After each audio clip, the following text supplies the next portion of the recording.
Welcome back to my sewing room. I'm Kelly and you found me over here at Pick and Stitches, and today I've got another exciting unboxing for you. So let me move my coffee to the side because I'd hate for it to ruin any of my fabrics here. I have the next box here from the PreCuts Quilt Shop, and I'm really excited to show this one with you. So let's dive in. Okay, so let's jump right on in. First of all, I'm noticing some really, really beautiful fabrics here and a couple other fun notions. So let's take a look and see what we have. So this is the Stash Builder set, and the collection is all by Katerina Rosella. I hope I pronounced that right. Raised in an artistic family, being so crafty and creating is something that kept me company since my early childhood. My father is a painter, my mother is a ceramic pottery artist, my sister a production designer. Growing up in such an environment, I often had opportunities to create and design and have continued throughout my life with an array of mediums. More recently, into sewing. I find inspiration everywhere, and I love taking many pictures of the things that move me, either by their shape, texture, or color. All right, I think this is going to be a fun fabric line here, guys. Ooh, would you look at these flowers? These are so pretty. I keep talking about doing this collage quilting, and I'm definitely going to have to make it happen because these are stunning. There's some pretty pink peony kind of flowers. Look at that. That is perfect. And I love this color teal. It's a little bit more muted, a little less defined than that last pattern, but still very pretty. Oh wow, I like this one a lot. There's something about like a really subtle print that just speaks to me. This is teal and black and cream and a little bit of mint almost. Kind of reminds me of like a poppy blossom, but not quite. Oh, I love this one.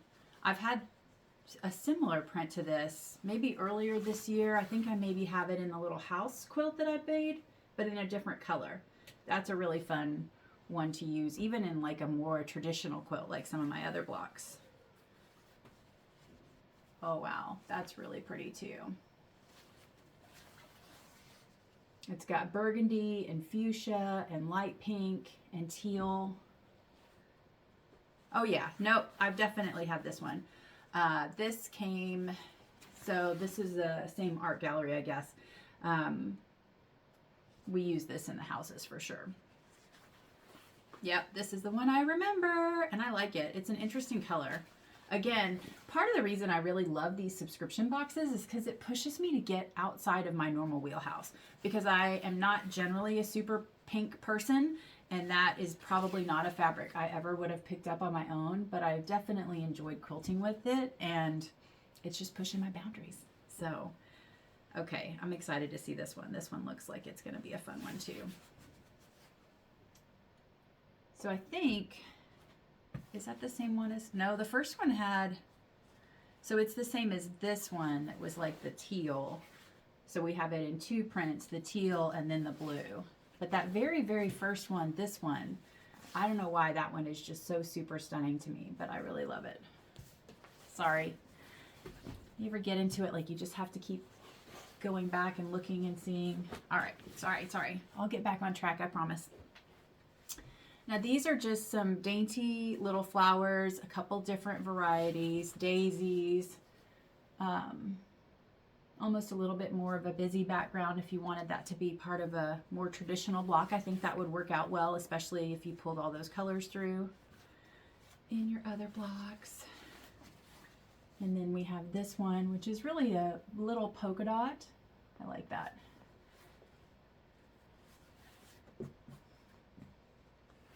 I'd love to see more quilts that have like this kind of print throughout. I typically have used more traditional prints, and so when I see something like this, I immediately kind of go towards that collage quilting and fussy cutting, maybe even some English paper piecing where you're real specific on what you're getting in the block. But again, I'm trying to branch out, trying to try some new things. I like that a lot too. It's pretty dark. That may actually be, let's see. I think that's more of a black than anything else, and then the highlights are like turquoise. But a really well coordinated bundle here. They did a great job putting this box together. I like that a lot.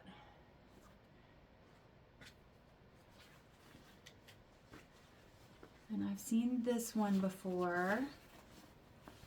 It's funny how much difference there is with this white background versus this one that had kind of this, sorry to keep going backwards here guys, this darker blue background. It really pulls kind of wildly different. All right, and then I covered up the fabric that I haven't opened yet. So there we go. Okay, and then last but not least, it's another one of that smaller kind of multi-flower, but with a teal background instead. So yeah, all in all, I'm pretty pleased with this bundle so far. We got another 25% off store-wide coupon this month. And so we got 16 pieces. So again, I kind of like to rate it like where I expect each fat quarter to be, about $3, and then see where everything else lands. So we have some fusible web here. I used this to hem some curtains back in the day before I before I really was sewing and didn't want to mess with it. I ordered some from IKEA and they were, I don't know, like 130 or 140 inches tall. It was way too tall, so I kind of snipped them off and then used this to put it together. And then we've got one of Lori Holt's, I think. Yes, Lori Holt's cute cuts. These are really great if you're trying to trim up and see on your block what's going to be left. So it's got this little 1/4 inch that's colored so that when you lay it down on your block, you're going to be able to see what's going to be in the seam allowance. So as you're cutting your, anything with a point, you can make sure that you still have enough 1/4 inch to really be able to still see that in your pattern. And I like these smaller ones. I have one that's maybe 4 inches longer than this. This will definitely be a handy size, maybe for a treat or travel. And then we have our pattern here. Apple turnover quilt. So that's an interesting pattern. We got a couple different options. They go from mini, which is 34 by 17, up to a throw on here. So you need 16 fat quarters for the throw. So that would be 60 by 60. And that's a really fun little pattern. Let's see. So for backing, you would need almost another 4 yards, and background another 4.5 yards. So this would take a lot of background fabric to make something that's quite that large. But that looks like an interesting little block. And there's some really good diagrams in here on how to position it, because it is going to be a little bit of a labor of love in pieces. There's also some paper patterns, so we're going to be using that to construct it. So yeah, all in all, I'd say I'm pretty pleased with this. I'm not sure if I'm going to make this exact pattern or not. I know I've been telling you guys I'm trying to sew out exactly what they send, but we'll see. Maybe I will. Actually, why don't you let me know? Comment below and let me know if you want me to make the apple turnover quilt, or if you have another pattern that you think I should use these fabrics for instead, because I bet there's some really great ones out there. So that's it for this box. If you like seeing these unboxing videos, please like and subscribe. It really helps me out a ton. And other than that, I'll see you guys next time. Thank you.